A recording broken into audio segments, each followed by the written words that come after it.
Hello everyone, welcome to my YouTube channel. मेरा नाम है Saurabh Sharma and I am back with another PYQ of JEE advance.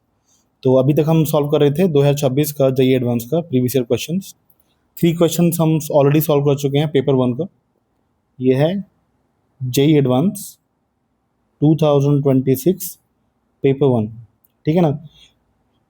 Paper 1 का question 4, पिछले 3 question हम solve कर चुके हैं। अगर आपने नहीं देखा है तो आप प्लेलिस्ट में जाके देख सकते हैं, ठीक है ना। तो यहाँ पे क्वेश्चन बेटा पूछा है, ऑप्टिक्स का क्वेश्चन है ये। अ double convex lens made of glass of refractive index 1.5, ठीक है। डबल डबल कॉन्वेक्स लेंस का इनका मतलब क्या है? जो दोनों साइड से कन्वेक्स है, जिसको हम बोलते हैं क्या, बाई कन्वेक्स लेंस, ठीक है ना। तो double convex lens made of glass of refractive index 1.5, ठीक है। इस ग्लास का रिफ्रैक्टिव इंडेक्स कितना है? 1.5। और क्या बोला है इसके बाद उन्होंने? Radius of curvature of the curved surfaces 20 centimetre each, यानी दोनों साइड रेडियस ऑफ कर्वेचर कितना है? 20 सेंटीमीटर, ठीक है।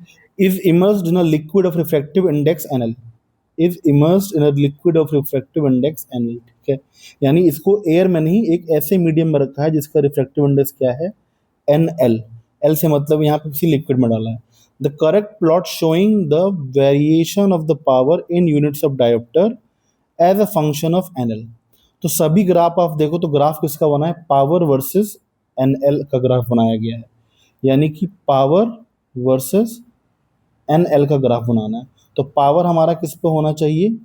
पावर हमारा होना चाहिए वाई एक्सिस पे, और एनएल होना चाहिए हमारा एक्स एक्सिस पे, ठीक है ना। तो ठीक है, हम यहाँ पे क्या करेंगे?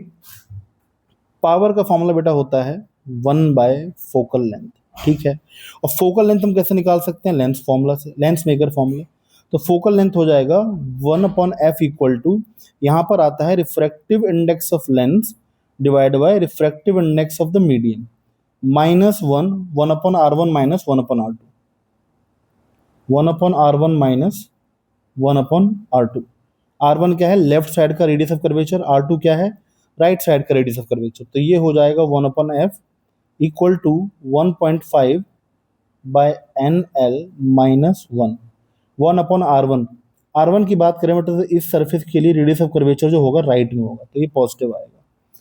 बट 20 सेंटीमीटर आएगा, लेकिन मैं अगर इसको सेंटीमीटर में रखता हूँ R1 को, तो फोकल लेंथ भी सेंटीमीटर में आएगा। पावर के लिए फोकल लेंथ चाहिए होता है मीटर में, तो फोकल लेंथ भी मुझे मीटर में चाहिए, तो मैं रेडियस को भी मीटर में रखूंगा। तो 20 सेंटीमीटर को मीटर में हम क्या लिखेंगे? 0.20 माइनस 1/r2।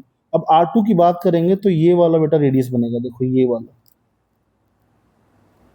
इसका कहीं लेफ्ट साइड में इसका सेंटर होगा, तो इसका रेडियस आएगा नेगेटिव, नेगेटिव का -0.20, ठीक है।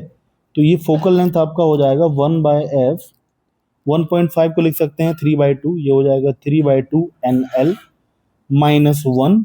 ये कितना हो जाएगा बेटा? माइनस माइनस प्लस हो जाएगा, 1/0.2 प्लस 1/0.2। इसको अगर आप सॉल्व करेंगे कितना आ जाएगा?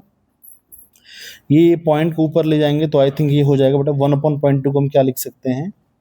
पॉइंट ऊपर जाएगा 10 हो जाएगा, ठीक है। ये हो जाएगा 5, तो 5 + 5 ये 10 हो जाएगा, ठीक है ना। तो हमको पावर निकालना था, यहाँ पे पावर होगा 1/f, और 1/f का डायरेक्ट वैल्यू यहाँ से हम क्या लिख सकते हैं? ये 3/2NL माइनस 1 इंटू 10। अब देखो किसको रखना था वाई एक्सिस पे? पी को। एक्स एक्सिस पे किसको रखना है? एन को। तो पी को हम लिख देंगे वाई, और एन एल को हम लिख देंगे एक्स।